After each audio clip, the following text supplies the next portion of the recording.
you're lost, you can look and you will find me. Time after time. If you fall, I will catch you, I'll be waiting. Time after time.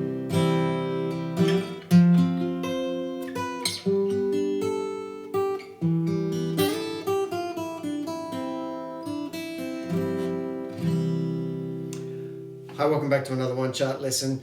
Cyndi Lauper's famous Time After Time is a song that'll probably live forever. It's a classic of the 80s. This is an acoustic arrangement of this song, so you can play it all on one guitar. There's been a bunch of covers done of this song, some really, really good ones. The Wind and the Wave, I think, have done a really good one. But there's tons of people have covered this song really, really well in different ways, using alternate tunings, open tunings,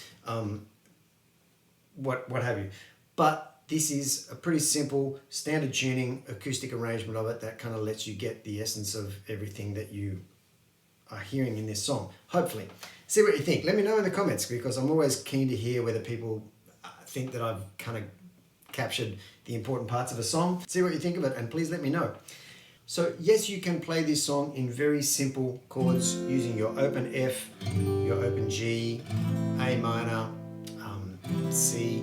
What I've done here is changed a few of these voicings to kind of make it a little bit easier to play. Now, it might not seem easier at first because you've got to learn a different way to play these chords, but trust me, I think it kind of makes some of these chord progressions sound better and easier to play as well, and kind of, brings them together. See what you think. The intro. Normal chords are F, G, E minor, and back to F. Now, for your F, if you play an F over C, do it that way, then slide that up just 2 frets, that exact same shape. We're not playing the E string on either of these chords. Slide it up 2 frets and you've got a G bar chord without the E string, which technically makes it a G over D. So that D is your bass note, right? So you've got F over C, slide up to G over D, go down to E minor, your regular E minor, but you use these 2 fingers that you had here on the same strings, they just go down like that to the E minor, and then back up to the F over C. That's your intro, which is also the part in the middle where the guitar riff kind of sits over the top really pretty little bit. We'll get to that in a minute. That's your intro. Then your verses are this really pretty C add 11. Some would call it a C sus4, but I think having this open E string here turns it into a C add 11. Either way you cut it, this chord, play a normal C, add your pinky to the 3rd fret of the D string, and again we're not playing the E string, and I'm finger strumming, so I find it quite easy when you're finger strumming just to rest your thumb on the bottom string if you don't want to hear it. Start with your pinky on, lift it off. So, lying in my bed here. Now, the strumming with this, I think less is more with this song. You got to leave it spacious. The original electric guitar is clean with a lot of kind of chorusy effect on it, and it's kind of a 8th note strumming.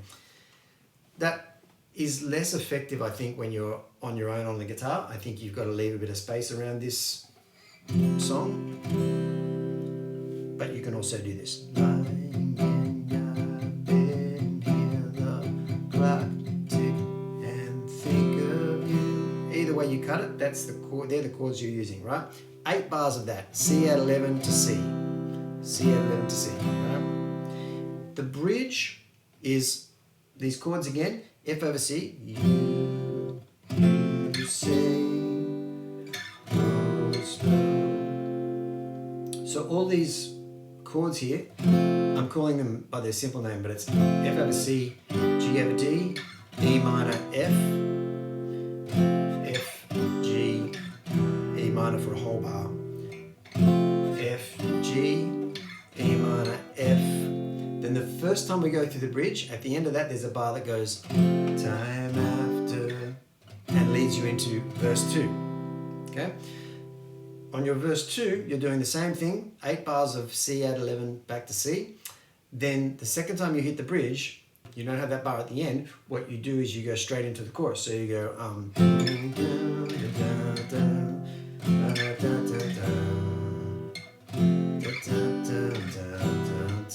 if you're lost. Now here we go to the chorus, and it's G. Now you can do just a regular G here because it sounds nice to let that open chord ring at the start of the chorus.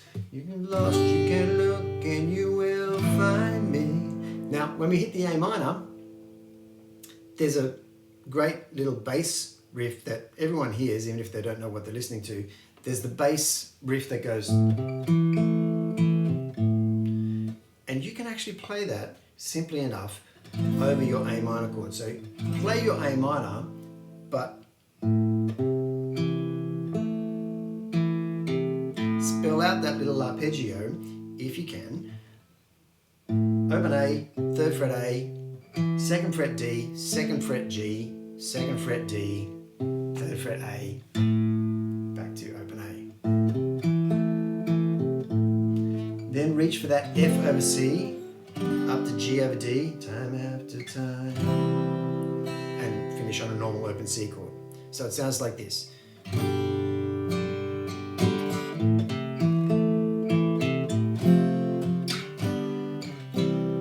And on that C, you're landing on the C on the 4 and beat of the previous bar. I've actually put it in the bar after that, but it's what we call a push, which means you're going 1 and 2 and 3 and 4 and. So it's 1 and 2 and 3 and 4 and 1 and 2. So on that 4 and is when you hit the C. You get it. That's it for the verses and the choruses. That chorus goes through 4 times. So after the chorus, we run into this beautiful little break, iconic little guitar riff. Here's how I would play it.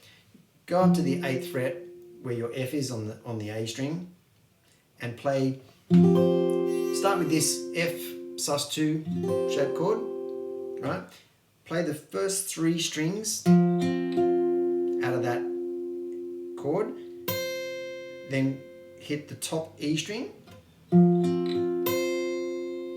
then pivot your hand down so you get this note going down to the 7th fret on the E string. It sounds complicated, but try it. It's actually perfectly doable. Right? Then you go down to a G chord down here and start with your pinky on the 5th fret of the E string, then lift it off. Next chord is an E minor, so we come down to the 2nd fret D string, which is your E. Then slide 2 fingers up, and I'm sliding 2 fingers up here because I've seen the guitarist from Cyndi Lauper's band do this, and it sounds quite nice. So you go.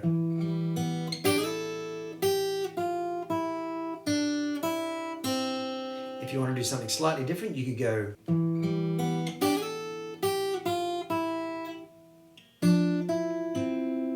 And hit that F bass note there on the 3rd fret D string. That's a little bit more complicated than it needs to be. So I would do this.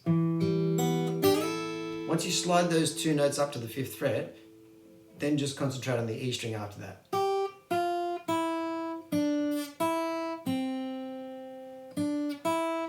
On the second time round, there's that little tag at the end.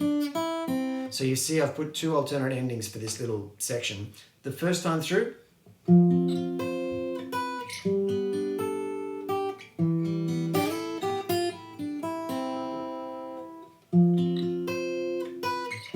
second time,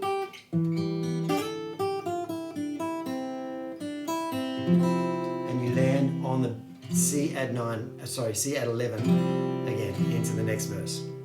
That's the 3rd verse. So you see at the end of that section it says DSL coda. It sends you back to the S sign, the segno.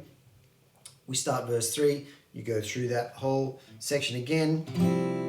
But when you get to the end of the chorus where it says to coda, then you drop down a couple of lines to where the coda symbol is, and it's after the chorus, obviously, because you've reached the end of the chorus and you hit to coda, but then it continues on with an instrumental chorus.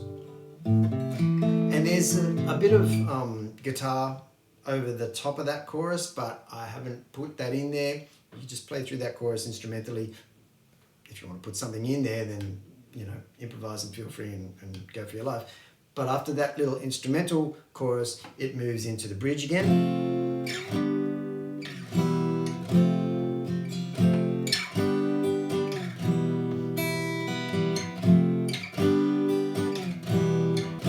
If you're lost, you can look and you will find me, time after time. Again with that push on the C. If you fall, I will catch you, I'll be waiting, time after time. And it follows that, it does a double chorus out, and at the end we just go time after time.